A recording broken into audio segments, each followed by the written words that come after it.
All right, what's up, everyone? Man, the bracket is out. It's a super exciting time, but unfortunately, we'll be talking about recapping the Pitt basketball season. We'll also talk about a little bit about WVU getting. I'm not even gonna say snubbed. They didn't deserve it. Like they didn't make the March Madness, which was amazing. We're gonna talk about that as well. We're joined by our two normal guests, the Fish and Tim. So yeah, let's start about that controversy yesterday. Had the West Virginia governor literally saying that there was corruption. So yeah, we'll start off with the Fish and then Tim. Did the committee get it right with putting UNC over WVU? I know it's supposed to be a Pitt basketball season recap, but we literally just have to talk about this. I mean, we do, yeah. Honestly, I don't have enough information on the resumes to know for sure, like, okay, did they get it right? It see making it just in general does not make sense to me. Like, I think they were 1-12 in quad one games. I think their one win was against UCLA. It's kind of ridiculous that they got in over WVU, who had 6 quad one wins. I mean, I'm a Pitt fan first. I'm super happy that West Virginia didn't get in, right? But I like if you look at it objectively, it's in my opinion, it shouldn't have even been like UNC shouldn't have been in the field. That's the real crime here. I think okay, we could debate whether West Virginia should have been in or not, and I think a lot of people thought they should have. Like if you look at all the like, I think there's a ton of Twitter bracketologists that are usually really consistent, really good. Even the big name bracketologists like Lenardi had them safely in the field. So the shot, I think like first four out or first four or last four in. Sorry, if they had played in Dayton, I don't think any of us would have batted an eye. Like I think that would have been reasonable. But the fact that they're all the way out is just crazy, and the fact that the governor is going on about it is pretty insane too. But that to me just shows you how much West Virginia University means to that whole state. The Yeah. fact that like the governor is basically petitioning for them to get in. But I don't know. I bet on UNC getting in yesterday morning. Yesterday was Selection Sunday, so I just felt so confident. Like president or like the chancellor or whatever president of the university or the AD, I don't remember who it is the chairman of the selection committee, and you just knew that the blue blood bias was coming. So it's no surprise UNC got in. They didn't deserve it, and I think the real shock. Well, HBVU being left out is a really interesting twist and really interesting byproduct. I think I saw a stat that said 111 out of 111 apologists projected WVU to be in it. So I don't know what happened there. I don't know why it happened. I mean, they had the resume, in my opinion. I guess November matters the most sometimes. When you lose to teams that you shouldn't lose to, such as Pitt in November by 20 plus. They look at those things. In terms of UN, I don't think they deserve to be in, but I get why they're in. It's a business decision. I mean, this is going to be a highly watched first four now because UNC's in it. So I mean, they did it for strictly business. I can't blame them there, honestly. Yeah, well, as one of the evil villains of WVU athletics, like the committee made 100% the correct decision. Like, if you look at the rosters, WVU is pretty trash outside Javon Small. They literally just lost to Colorado, who's literally one of the worst major conference teams this year. That doesn't help you. And the quad system is kind of baloney. Like, yes, UNC's 1-12 record's terrible. People need to realize the Big 12 is really an overrated conference. Like, all of West Virginia's wins were not as good as it looks in these systems. If you just look at the two teams, UNC is way better than West Virginia. UNC has a way better chance of going far in the tournament than West Virginia. UNC still has RJ Davis, Seth Trimble, Elliot Cadeau, Van Allen Lubin's playing great. They're built for March with their guards. And West Virginia, man, they had a lot of good quad one wins, whatever. But even if you look at the analytics, UNC was way 15 points higher in the net. They were better in Torvik. They were better in wins above bubble. So if you even want to talk analytics, West UNC was better in WVU, and I just think WVU outside Javon Small, they're a pretty trash team. I'm just happy. I'm aware that UNC is in the tournament just because of the committee guy was from UNC and like this could be the most watched first four game of all time. The ratings and numbers would be bouncing with Texas, Xavier, and of course UNC. But in my And San Diego opinion, State too. yeah, that was a big one of the biggest Mountain West brands. So in my opinion, I'm happy that I know there was other factors involved, but if you just watch the teams and just look at the rosters, UNC is a much better team than WVU. And I just think WVU, like, when DeVries goes down, their whole team is small. I just don't think the other players around them are that great. So in my opinion, this was the right move, even though everyone's freaking out about the quad record, but there's more to this, and I think that's the right move for UNC getting in for sure. But I think I'm literally the minority, though. Everyone's freaking out about it, but I'm pretty happy. Yeah. I mean, you look at I think the counter to your argument, Dewey, is you've got to look at it in terms of wins and losses, right? And you could say all this stuff about, oh, they look better or whatever, right? But it's all about the records, the metrics, what have you. And I think a lot of, like you did say, some of them lean UNC's favor. And I think West Virginia, they did lose like 13 games. And the last one to Colorado was definitely the nail in the coffin, Yeah, it turned out to exactly. be. But I think at the end of the day, like this is kind of what we were telling ourselves last year when Pitt was in the first four out. Like if you're around that bubble space, anywhere around it, really, it's just on you if you don't get in. Like it may be Colorado. This isn't a conversation. They're easily in, right? So it's unfortunate that UNC kind of fraudulently got that last spot, and that's kind of the talking point. It's just shocking to me that like everyone said WVU was easily in, and they're the ones that are left out here. Yeah, it was.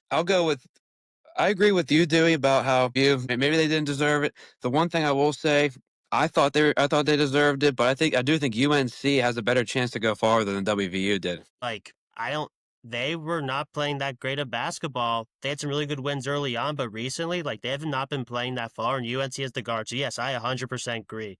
But I know they shouldn't do it on projection, but I think you kind of have to look at the college football playoff with Alabama and Florida State a couple years ago.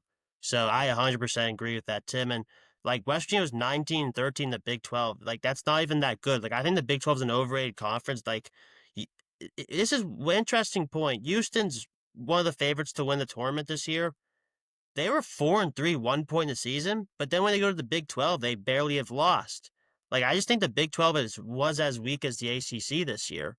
So I think UNC is the better team, and yeah, people are not going to like it, but I think it's the truth.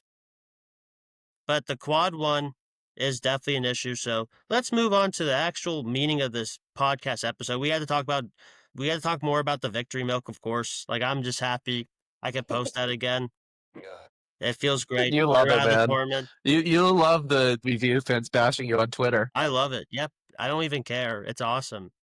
So let's actually talk about the actual meaning of this episode, which is Pitt basketball. So Tim, all season long has been all over Twitter, bashing Capel, bashing the player. So I'm excited to have him on the podcast today. So let's start off with recapping the loss in the ACC tournament against Notre Dame. It was a pretty ugly game. Both teams were not scoring very well. It was just ugly, and you kind of knew when it was coming down to it that we're probably going to find a way to lose, and that's what happened. There was a terrible call at the end of the game. Everyone knows about it. I think it was Tay Davis was going up, and it looks like the refs were just going to call it no matter what. And he went for a shot. Zach Austin didn't even really touch him at all. They call a foul, and he hits a foul shot to win the game. Yeah, what was your guys' takes on that terrible call? It's kind of a leading question, but Yeah. I mean, honestly, I didn't get to watch a ton of the game because I was at work, but the stuff that I did see, it was just super ugly. No one was making any shots. And it was the type of game where, like, I mean, this is kind of been our thing all season. Like, we play these close games to these really bad teams. We end up losing them, and we got no one to blame but ourselves, right? Regardless of how it shaped out in the end. The talent level of this team is so far above what it was put on the court. So, frankly, we deserve to lose. It's just a shame that Zach Austin's career as a collegiate athlete ended like that. We should have gotten a chance in overtime. I'm not super confident we would have even won the game in overtime, to be honest with you. But even so, that's the shame of it. I'm not even that upset about us losing. I'm just over it at this point. I'm over the whole season. But it's just a shame that it had to end that way. I thought it was one of the worst calls I've ever seen in my life, honestly. I have no idea what the ref was doing there. I mean, Zach Austin did not touch him at all. I mean, it was ridiculous. But the game ended the way the season pretty much collapsed. Gave up an offensive rebound in a very key moment. Bottom line, that's what lost in the Louisville game. That's what gave Clemson extra possessions. You lost the game with an offensive rebound. Zach Austin, 2 missed dunks down the stretch. Jalen Lowe stepped on the baseline the possession before. There were winnable moments. Pitt was playing great defense the entire game, I thought. But when it came down to it, offensive rebound, miscues from the guards. That was that in a nutshell. That was our season in a nutshell. At the end of that game, that was our season in a nutshell. Yeah, yeah, you nailed it. I did release a statement about the situation. Um, yeah, it was just a terrible call. Like, I just feel like the ref was gonna call that before the play. He just determined he was just gonna call a foul, and it was just terrible. You cannot call in those if it's not egregious in the last 5 seconds of a game. You guys just swallow your whistle and let the play go. You just can't call that in that situation. It wasn't even a foul, anyways, and it made me heartbroken. That's how Zach was gonna end his career as a Pitt Panther. Also, it's even heartbroken for Ish and all the other guys. I mean, let's be honest, a lot of these guys are gonna be gone. But especially for the seniors, that's a terrible way to end your college career on a foul that literally that's not a foul. And they weren't calling anything all game. They were letting them play the entire Um, game, and then all of a sudden, whistle, whistle, whistle, and I just couldn't The believe it. official was on the complete other side of the basket too. It's like, how could he have possibly seen that was a foul? Made no sense. yeah, I just think Terrible call. it just needs to be. I know this game really doesn't matter for us. It was just more upsetting. That's how our season's going to end. But this needs to be open for an investigation. That was a terrible, all-time worst call. Extremely fishy. And I've said this in the message, but these ACC refs in both sports have been horrendous. We go back to the Virginia game where they give them a fifth down, then this, and we go back to of past years. These ACC refs are terrible, and I've said that I've tweeted this back and forth. I want to go back to the Big East so bad. When you watch the Big East tournament, there's so much aura to that conference, the magnitude in playing in the Garden. Pitt is a Big East school, and I just think we're losing a lot of our lore, our prestige, because we're not in a conference we're supposed to be, and that's another conversation. But I just want to bring that up, and I do enjoy the ACC. It's an amazing basketball conference, but it just upsets me sometimes. I do think we're a Big East school at heart. Agreed, yeah. And I think it's kind of funny because you tell, like, there are a bunch of people, and we have this Oakland Zoo alumni chat, and everyone's always like, oh, well, here we go, getting screwed again. Like, this seems to be a theme, and it's like, welcome to rooting for the team that we've rooted for the past 15 years of our lives. Like, this is Yep, how it's always been. numb Like, to it. we are mediocre. We get screwed over by the refs in the end, and like, despite that fact, like, yes, a lot of times we do kind of get screwed over, but the reality is we have no one to blame but ourselves. We put ourselves in this situation. We put ourselves in this 12-13 Tuesday afternoon ACC tournament game. We put ourselves in this scenario. We put ourselves in the scenario where we were losing to UVA late in the fourth quarter in football. Like, yes, we get screwed over, but it's just the reality is, like, we need to be, like, better at these sports too. Like, we need to be better in the actual game, or else we're opening ourselves up to being heartbroken by these terrible calls. And at the end of the day, like I said, it's just we got no one to blame but ourselves here. Can't put it in the refs' hands, that's for sure. And I mean, I don't get it. Like, people complain. It's not even us that complains about the ACC refs. It's all of the ACC Twitter people. They just complain, complain, complain. And what happens to these refs? Absolutely nothing. They just go about their business, on to the next game. They don't get reprimanded or anything. Like, I want to see action. I mean, I want to see action, because it's not just this call that's been bothering us. Trust me, we see it every game. Some type of baloney call. Yeah, it's an issue with sports all across the board. Like, you see, look at umpires in Major League Baseball. Like, who's the CB Buckner, the guy Dewey really hates? Like, he's so bad at calling balls and strikes. Nothing ever happens to him. Angel Hernandez was an umpire for 20-25 years. It's literally universal. Like, every league is going to side with their officials. It's never going to go the other way. Nothing's going to happen to them because the league always sides with them and throws their hands up like we didn't do anything wrong. Well, maybe get better officials in general. You know what I mean? And So, if a coach speaks out about it, they get fined in their press exactly. conferences. It's like, what the heck? Yeah. It's Yeah, ridiculous. you guys bring up amazing points. I think when they have experience, they just rely on them, and they're not even good officials. But it's more to the point. At the end of the day, this call didn't really affect anything. Like, if we won this game, we get blown out the next round, maybe against probably against UNC. So yeah, that's That's what happened. That ended up happening in Notre Dame.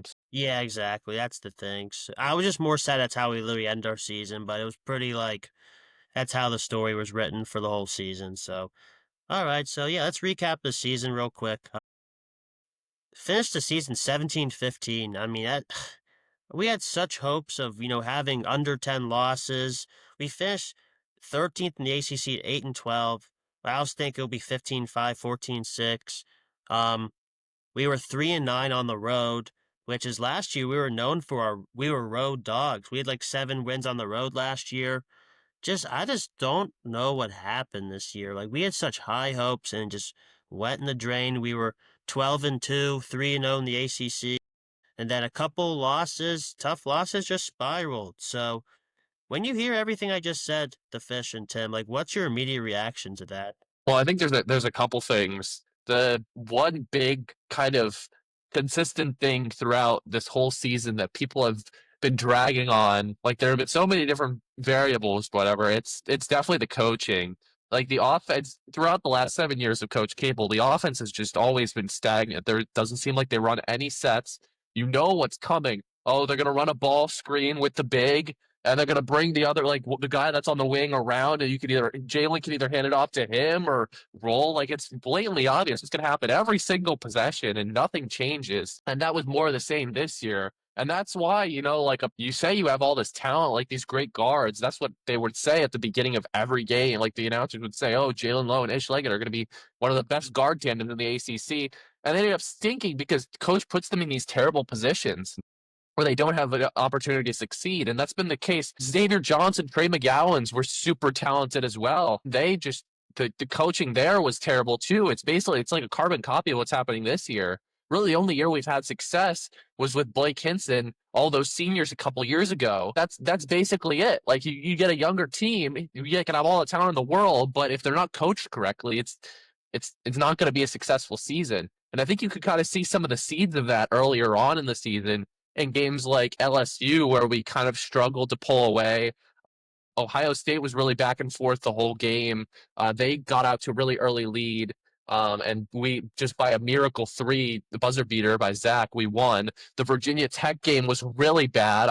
We totally should have seen that, like a collapse coming after that. And then once we hit ACC play, it just spiraled from there.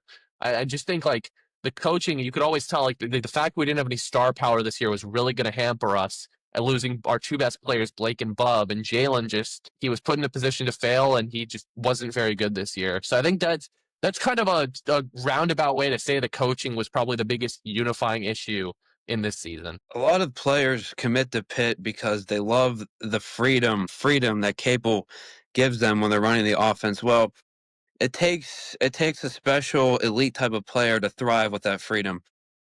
When it's not there, though, as a coach, you have to put your players in position to succeed and to score. You see, like we watched when Louisville came here, they kept having movement plays to get their shooters open on out of bounds plays and in their half court sets. I mean, this is what you have to do as a coach. You have to create stuff to make the offense flow. You can't just have a guard dribbled around the perimeter for 30 seconds and then chuck something up. There has to be some type of movement.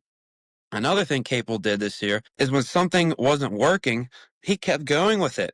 I mean, my goodness, we saw, I'd say less than halfway through the season, the two bigs, that just was not going to work. And he just kept forcing it down their throats, and it was just awful. Cam and G, they should not have been playing together. And then before the season ends, he's like, "Oh, I think we did a disservice by having them play together instead of having them play at the center position." Wake up! Oh, he should have been playing more. Biba, he should have been playing more. After the Duke game, both of them were just non-existent. I don't know what the heck happened to them. They were just gone. I don't even know if they were on the bench. If you're going to play a twin, he kept throwing G down our throats. Why is Jorge? I mean, who knows if Jorge was going to be any worse? He shot the ball 10 times better than G. If you're going to play a 20, might as well use Jorge. I just don't get any decision Capel was making. I don't get it. Didn't see Papa the rest of the year. I just don't understand. And when we saw the improvements with Amsal and Biba, it was too little too late at that point. I don't know what he was doing. I mean, we could probably make probably like a 5-hour episode with how many things went wrong. Like I don't even know what even to point to. I mean, you guys brought up amazing points. The Fish, I mean, the thing about the guards is guards succeed when they have good players around them. You know, Nelly had JB with him. He had Blake. Last year, Jalen had Bub and Blake. Zach. Point guards need to do well. They have players around them. And we made having two centers in the court like that did not help our case. And Tim, you're 100% right. I think in college basketball, it's not professional still. You need to have a big structure. Look at Patino at St. John's. He's a hard structure on those guys, and they've responded. You can't give too much freedom to the players in college. It's much different than the NBA. But the things with me that point out is this season was just so weird. Like in past years, we always start off super slow. The year we made the tournament, we were 1-3. I think so. This year we start off super fast. We just collapsed.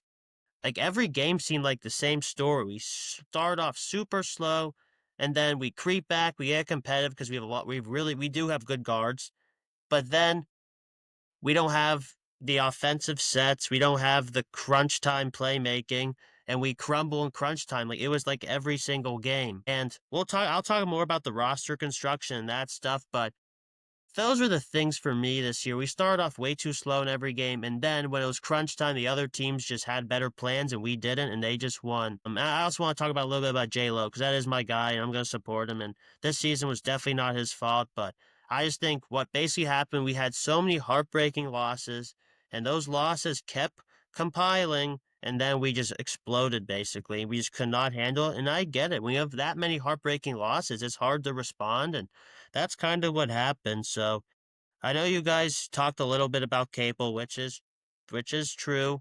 It was a tough year for him. How do you feel about him coming back next season? He's obviously not getting fired. I mean, I have absolutely zero confidence for next year, to be completely honest with you. Like, I think we're going to be bottom of the ACC. We might miss the ACC tournament. That's like, I genuinely have that little confidence about next year. I think like a lot of people are going to trade. Like, we're losing two of our best players, Ish and Zach, right?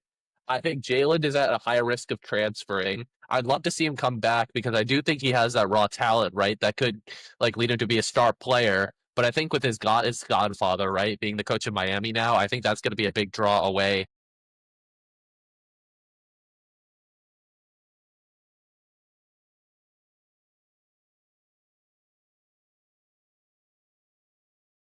To be completely honest with you guys, I just don't see it unless Capel comes up with this crazy, like, basically he has to have another 2022-23, right? Like, this is a make or break offseason in the transfer portal. He has to hit it hard. He has to make out of the park home run signings like he did with Blake, or else he's going to be gone. We're going to have a terrible season. He's going to be gone.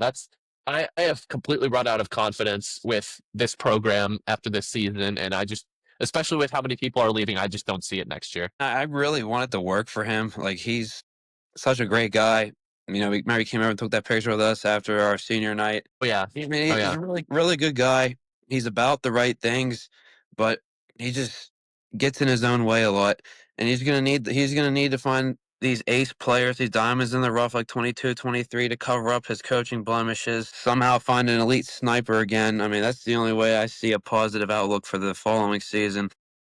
Keeping Armstrong and Biba, I mean, it can't hurt, but I don't think you can expect them to be Biba maybe. I mean, you're gonna need heavy role play, heavy starters coming out of the portal. So I don't know, honestly. Just gonna have to hit some diamonds on the rough this offseason. I mean, if you're gonna win next year, you're gonna have to win big time in the offseason. That's the formula. Yeah, all that's super fair. Yeah, I want to give Capel one more year. I mean, the last 2 years were really good. This year, he just kind of just gets wrong on a lot of players and roles. This was just a total mess this year. Like, I don't even know how to explain it. I don't even know what to say, honestly. Like, you just can't have a year like this when you have really big time preseason expectations. You're number 5 in the net. You're projected like 5 or 6 seed on Lenardi. This just can't happen. I love Capo, like everything you said, Tim. Every time I interact with him, he's been the nicest person in the world. He's such a good guy, family guy. I don't know. I just don't know. I really do believe in him. People need to realize, like, his style, he does it on purpose. He's an ACC coach. ACC styles are a lot believing in your players. It's a NBA type game. So he was a guard himself, but it's the ACC way is giving your guards a lot of freedom, and it just didn't work this year. And I just think he needs to rethink some of his strategies, coaching, recruiting, those two things mainly. But I still want to give him another year because the last 2 years were good, but he definitely needs to. I'll say one thing. I'm not going to say everything, but I have heard that Capo had a really good plan and message this year, and the players just didn't really listen, respond very well to it. So I think it was both parties made mistakes, but I don't think this season was all on Capel, and that's all I'll say. But I think next year, like, this is it. Like, we need to see something because Pitt Basketball, man, this was one of the premier East Coast programs in the 2000s. We can't be missing that, making one tournament in 9 seasons. That's terrible. So we need to respond, man. We can't have a year like this again after having all those expectations. So let's talk more about the players. What players kind of disappointed you? And did you and was there any positives out of any player performances this year? I think the biggest disappointment by far, like far and away, was Cam Corrin. Like a lot of people thought in the offseason, oh, we finally have a big who's going to be strong, what's it called? Really good offensive player, going to be able to get rebounds for us, whatever, be physical. And it's just the complete opposite. You could see kind of the seeds of that in the early games where he just didn't dominate those like mid-major schools like you would expect a five at a power conference school to, and it just kind of went throughout the rest of the season. I thought he had a good stretch of games around when we played Duke, which was like the middle of the season, like the Stanford Cal games. I thought he played well, but other than that, it just was like really disappointing. And I think it made a lot of us think maybe we would have been better off keeping Fetty, using those NIL resources elsewhere, because Fetty loved this program. He like wanted to stay, you know what I mean? And it's the sort of thing where maybe if you keep him around, get another like use those resources on a star player, maybe things turn out differently. But that's a tough thing. Is like I don't think Fetty would have made enough of a difference either. And this kind of goes back to the core issue. We haven't had a bona fide like stud big man since Talib Zana and like My Gary God. McGee and Dewan Blair. You know what I mean? Like there hasn't been anyone since then. It's been the Kene Chukwukas of the world, the Rafael Mayas, the Terrell Brown. You know what I mean? It's just frustrating. That's the thing. Like, if we're gonna run all these ball screens, you need someone who's really physical who can make that screen and then roll strong to the rim, has good post moves, and shows really well on defense when the other team screens. That's one thing I really liked out of Papa going to the positives. He showed super well on those ball screens on defense. He had a ton of energy. I love that about him. But the thing he's got to work on is his rebounding, right? I think there was some crazy stat where the first half of the season, he didn't have a single defensive rebound, which is, if you're a center, that's unacceptable. You know what I mean? That's probably why he didn't play a lot. But I see a lot of potential in him. He's a guy with a lot of energy. He's young. He's a 4-star recruit for a reason. I'm excited to see how he progresses. I hope he sticks around, and I'm looking forward to that. But that's kind of the big thing for me. Was the guard play is whatever. The big man being a disappointment. The big man being a disappointment was certainly something that hampered us. This is gonna make me sound like a complete nut, but I'm really disappointed in Guillermo's play this year. Capel had me convinced listening to him in the offseason. He's like, oh, Guillermo took a jump last season. He's ready for a leap this year. We need him. He's gonna have a huge season for us. And I don't know if it's because he was moved out of the 5 spot, but it's just his confidence was in and out this year. He couldn't make, he was like 0 for 100 at one point, and then he would make his shots, and then he missed again. Then sometimes he wouldn't be able to catch the ball, and sometimes he'd throw the ball out of bounds into the stands. I mean, he was much better at the 5 than he was at the 4 this year, and like there's numbers that confirm that. But when you go from Blake Hinson at the 4 to Guillermo at the 4, and it looked like it did this year, that's a recipe for disaster. When you put that next to Cam, I mean, you have a front court that's 7 foot and 6'10", and they can't get a rebound. That's a major, major problem. When your guards are taking care of the boards, they need to revamp that front court immediately. And Papa has the potential. He has the hops. He just has to find that ball in the air. That's when he does that, he's going to be a good center. But until then, reinforcements are needed. Yeah, you guys nailed it. I think the biggest disappointment was the front court. I'm gonna talk about that a little bit more when we talk about more about the off season, but you guys nailed it. I think it was Corin. I don't want to sit here and I just think I don't even know if even want to get into it, but it was just so disappointing. This guy has a lot of skill. He does on offense.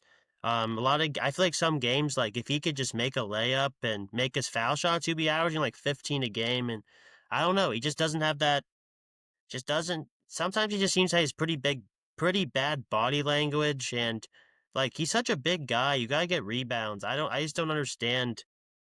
Like Tim, you nailed it. We have like 2 6, 6'10", 7-footer Like, how are we not getting rebounds? I just don't even know, and I was definitely disappointed about the inefficiency of J-Lo and Dish, but I just don't really know what to expect when they don't have it, like, that just was not set that offense was not set up for a guard to succeed. And I'll talk about that a little bit more about those numbers, or people need to kind of stop freaking out about that. But yeah, there's really not much for me to say. Like, you guys nailed it. Like, I thought Zach had an amazing year defensively and shooting 3 pointers. Amsal I love. I think he could be like a point guard one day with his ball handling. His vision's amazing. He really swings the ball around. I think Biba's a great scorer, but I guess this has to do with I guess I'll save some of the things I'll say because I have a lot of opinions what we got to do in the offseason. I've been tweeting about it. We've been kind of talking about this already, but for you, like, who's more at fault? Is it the coaching? Is it the players? Like, what was the main reason everything went wrong this year? Yeah, I've mentioned this before. It's definitely the coaching, especially in college. Kind of like you said, Dewey, the players can only take you so far, right? If you play a ton of ISO ball, it's never going to work in your favor. Like Jalen, he has a ton of talent, but he's still what 19-year-old sophomore. He's going to make some dumb decisions on the court sometimes. You know what I mean? Like a lot of times we criticized him for taking these like throwing up these threes with under 2 minutes to go and like a 4 or 5 point game instead of going through your offense. And I think that's something that needs to be coached, right? And it's the reality is it happens once. Okay, throw it away, right? Like you coach it out of and move on if it only happens once. This was like 4 or 5 times. This exact same scenario came up, and he kept doing the same thing. It's like at some point someone's got to pull him over and be like, "You can't do that. We got to. You have to keep your composure about you in these clutch situations." So I think that's the biggest thing is just like the coaching is just not there. And I really, even if we keep Jalen, I don't see a path to succeeding next year with this same coaching staff. Like you guys said, I love Coach Cape. I think he's a great guy, and like he means well. He wants to do well for this program, but it's been 7 years now. Like I think at a certain point you just gotta move on. That's not gonna happen this year, and that's why I feel this year was a massive disappointment, and next year is going to be too. Yeah, it's just a shame. Like we talked about the in-game offense, the in-game adjustments, lack thereof. It's just not. It wasn't fair to the players. I mean, especially when you don't have a guy anymore that was pulling up from half court and making it. I mean, that's when you're really in trouble when you don't have that Blake Hinson type of guy to just dump it off to. You know how many times he bailed Capel's offense out in the past? My goodness. So there was so much inefficiency with his offense. And do I think Jalen's decision making could be better? Yes, but like the fish said, you have to go through your offense, and when there is no offense, I mean, Jalen doesn't know any better sometimes. I mean, he's just trying to make a play. I mean, it didn't look like it at times. It just sometimes it looked like he's just selfish and chucking the ball up. But when you're trying to make a play, and sometimes when you don't even feel comfortable dumping it off to your teammates, I mean, there's a lot of pressure. There's a lot of weight on your shoulders like that. Yeah, there's just so much. There's just so many things that went wrong this season. The one thing for me went wrong is we just guessed wrong on these players, unfortunately, especially the roles like J Lo and Ish. They're great players. I think they are both. I just don't know if they did the. I just don't know if they did. They adjusted very well to being the guys, and Guillermo just didn't adjust well playing at the four. Corin I just don't think he's an ACC big man, unfortunately. Zach was great this year. I just think we just did not build a deep enough team this year. I think he just guessed wrong on how good these players were, and we didn't build enough depth because of it either. Like if you look at these other teams, like one that comes up to mind, Auburn recruited that JP Pegues from Furman. He was supposed to be a really great transfer, and he averaged 1 point per game this year, but it didn't matter because they had so much depth behind him, and now he doesn't even see the floor. But us, we had some players struggle. We had no depth because he kind of put all his chips in the middle. I think J-Lo and Ish, they're awesome players, but I think we just need more depth to help them out at the end of the day. And another thing the coaching. Our offense it's so stagnant. Like, if you watch these other teams, they have such creative off-ball screens and action all around their offensive end, and we just have nothing. We just set like one simple ball screen. We all stand in the corner, nothing happens. We got to set more off-ball action. We have none. I think in the offseason, I don't know. I love all the assistant coaches. I don't want to get rid of them at all, but I think we got to hire an offensive coordinator to set up an offense and help Capel out because we need that. I feel like this year, if we had a better offense, I think we would have been so much better. Those are the two things that really went wrong for me today. Was just we just kind of guessed wrong on some of these roles of players. J-Lo and Ish are awesome guards, but they just need more help. And I just think we need an offensive coordinator. When you look at the Pitt starting lineup when things got really bad against Virginia, UNC on the road, SMU. For the Virginia game, the starting lineup was Jalen, Ish, Dame, Zach, and Cam. Jalen's at his best when he gets to the basket. Ish was at his best when he gets to the basket. Dame's at his best when he gets to the basket. When you have three guards that are not 3-point shooters, you clog up the paint. There it goes. I mean, what are you going to do then? Zach can't take every shot. When Pitt was winning their ball games in 22 and 23, they had a combination of shooters and attackers on the floor at all times, and that's how they won games. You can't have 3 of your 5 players all attacking. That's just a recipe for disaster. You lock the paint down, it's stagnant. We didn't have an elite shooter this year. That's Zach was. I think he improved from the 3-point arc this year, but he's not our he's no Blake Kitson. When people Damian were was a pretty good And shooter, but Zach had to be wide open too. yeah, Blake was chucking things up. The perfect shot for Zach was wide open. Dame was a good shooter, I agree. But that's the same thing. It's like once he went down, we had no one behind him that was a good shooter. He was the only one, right? And whereas the year that we went on a run, Greg, Blake were both great shooters. Nelly was great from 3. We had a great 3-point shooting arsenal. It wasn't there this year. And at the beginning of the season, people were like, "Oh, we're going to be better than we were last year." It's like if we're losing our 2 best players, I don't understand. We don't replace them with anyone suitable. I don't understand how people will think that. You know what I mean? It just doesn't make any sense to me. Which is why we're losing even more this year. Unless we hit the portal hard, I don't that's see the it. thing, the fish. Every team loses players. It's about how you replace them, and that's what I was saying earlier. We just did not replace these guys at all. We thought Yeah. these guys were better than they were. They just we. It was literally the Boston College game. Our players still didn't know our roles. That just shows that we were not a good team this year, and that's the truth. If you look at all the good teams this year, like St. John's and Michigan State and Auburn, Duke, these teams, their 8-man rotations were solid. They know what to do. We still had no idea in game 31. It just can't happen. And that goes to Tim's point. That goes to Tim's point that how do you not know? Me and Tim are on the winter podcast saying Guillermo and Cam cannot play they can't be on the floor at the same time. And it was game 30 and they're still doing it. And I think Guillermo should have been starting over Cam all season long at the 5, and that never happened. Rush the floor, yeah. Yeah. He pulls.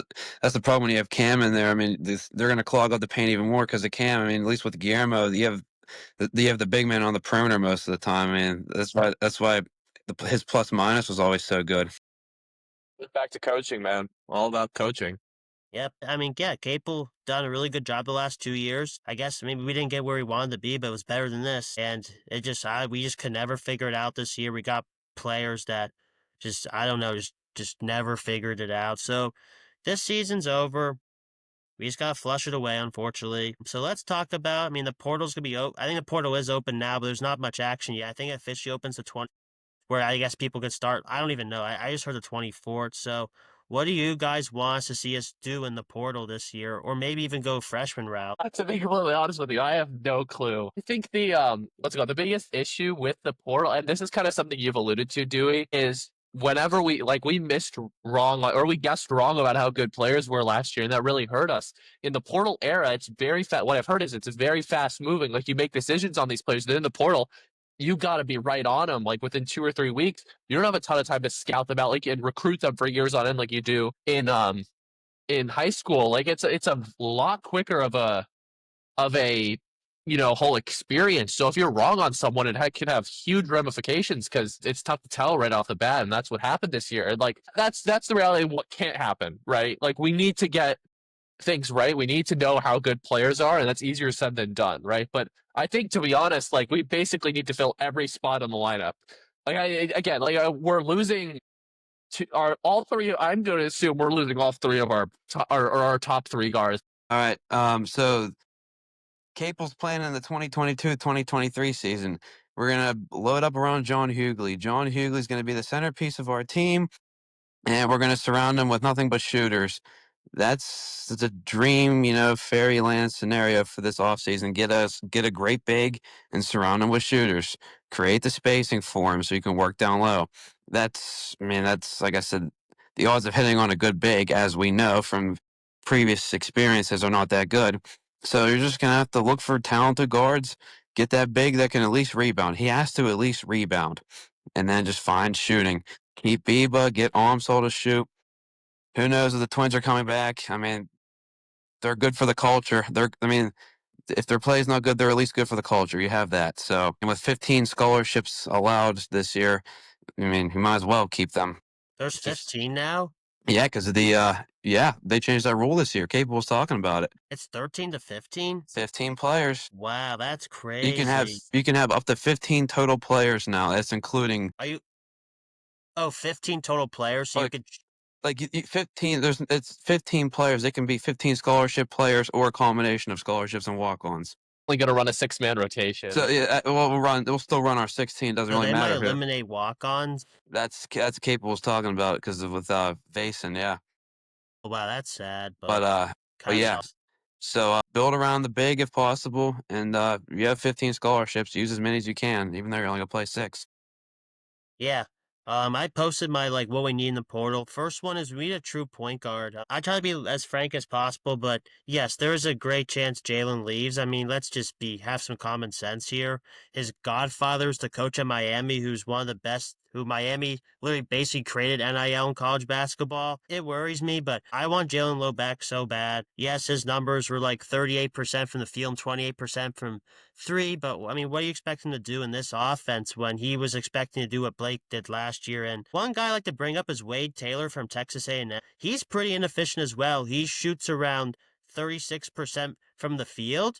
He's known as one of the best point guards in college basketball, but no one even blinks an eye because the players around him are so good.